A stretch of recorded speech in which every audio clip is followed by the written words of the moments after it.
નમસ્કાર, આપ જોઈ રહ્યા છો સ્પાર્ક ટુડે ન્યૂઝ. ગોત્રી વિસ્તારમાં શ્રાવણ માસ નિમિત્તે ભક્તિમય વાતાવરણ વચ્ચે સુંદરકાંડના પાઠનું સુંદર આયોજન કરવામાં આવ્યું હતું. પવિત્ર શ્રાવણ માસના ભક્તિમય પર્વ નિમિત્તે શહેરના ગોત્રી વિસ્તારમાં આવેલા પ્રકૃતિ આર્યા સ્થિત અમૂલ પાર્લરના સંચાલક સચિનભાઈ મોદી તેમના પરિવાર દ્વારા શનિવારના શુભ દિવસે શ્રદ્ધાપૂર્વક સુંદરકાંડના પાઠનું આયોજન કરવામાં આવ્યું હતું. શ્રાવણ માસ અને શનિવારના દિવ્ય સંયોગ વચ્ચે આયોજિત આ ધાર્મિક પ્રસંગે મોદી પરિવાર રામચરિત માનસના સુંદરકાંડના પાઠ કરીને વાતાવરણને ભક્તિરસથી સભર બનાવી દીધું હતું. આ પ્રસંગે પરિવારજનો, સ્નેહીઓ અને સ્થાનિક રહીશોએ મોટી સંખ્યામાં હાજરી આપી ભક્તિભાવપૂર્વક પ્રભુ સ્તુતિનો લાભ લીધો હતો. આયોજનના અંતે ઉપસ્થિત સૌ ભક્તો માટે મહાપ્રસાદ અને આરતીનું વિતરણ કરી ધન્યતા અનુભવી હતી.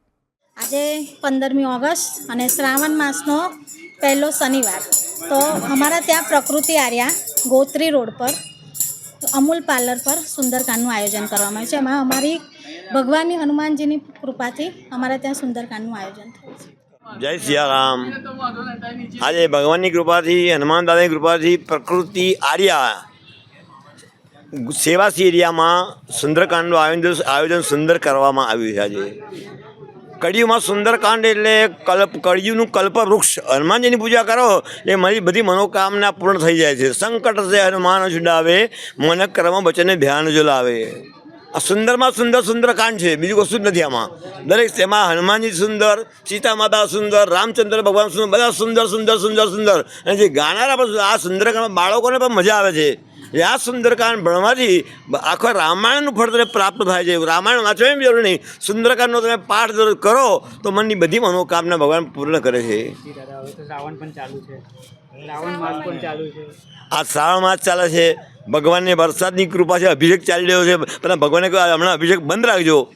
પહેલાં મારા યજમાન છે સચિનભાઈ મોદી, એમને દૂધનું મોટું અમૂલ પાર્લર છે, ત્યાં સુંદરકાંડનું સુંદર આયોજન આપણે રાખેલું છે. એમને એમની કહેવાથી ભગવાન આખા સેવા સીરિયા આખા બડા ઉદર, જિસકા ઉદર બડા હૈ વો બડા ઉદર. વડોદરાનું પેટ બહુ મોટું છે, જે આવે તેનો સમાવેશ કરી લે છે. અને આપણી વડોદરાની સંસ્કારી નગરી છે. મેં તો માર્ક કર્યું છે કે આ ઇન્ડિયામાં તમે ગમે ત્યાં ફરો, બોમ્બે મેં નકામું, અમદાવાદ, બરોડા એટલે ઉત્તમમાં ઉત્તમ. એમાં ગોત્રી અને ગોરવા એ એટલો સુંદર છે કે વાત જ ના કરશો. બરોડા સંસ્કારી નગરી છે, બધા સંસ્કારી ભાઈઓ છે. અહીંયા કોઈ જાતનું મોટું પૂર નથી આવ્યું, ધરતીકંપ નથી થયો, વાવાઝોડું નથી આવ્યું. અમુક પાણી આવ્યું છે, નો પ્રોબ્લેમ. એનું સોલ્યુશન ભગવાન હનુમાનની કૃપા જલ્દી મળી જાય છે. હનુમાનજી બધા ચારે બાજુ ભગવાનના મંદિર છે, ત્યાં નવનાથ છે. બોલ વિચાર કરો, નવનાથના દર્શન કરો. હનુમાનજીને આપણા બરોડામાં હાઈએસ્ટમાં જે પૂજા થતી હોય ને, તો આપણા બરોડામાં કોઈ સિટીમાં મેં જોઈ નથી. ભલે બીજી સિટી થતી, પણ આપણે જે ધાર્મિકતા આપણે એરિયામાં છે બરોડામાં છે, એવી ધાર્મિકતા કોઈ જગ્યાએ હોતી નથી. આપણે કોઈનું અદેખાઈ નથી કરતા, પણ જે બરોડા સંસ્કારી નગરી છે, બધા સંસ્કારી માણસો છે, સારા માણસો છે, હળીમળીને રહે છે. અને વસુવધૈવ કુટુંબ, આ કુટુંબની ભાવના રાખીને ભગવાનની પૂજા કરે છે. ભગવાન યજમાનની મનોકામના પૂર્ણ કરે. પરદેશ જવાના છે, પરદેશ શુભયાત્રા પ્રાપ્ત થાય અને દિવસે પ્રગતિ થાય અને રામચંદ્ર ભગવાન હનુમાનજીની કૃપા થાય, એવા અમારા આશીર્વાદ છે.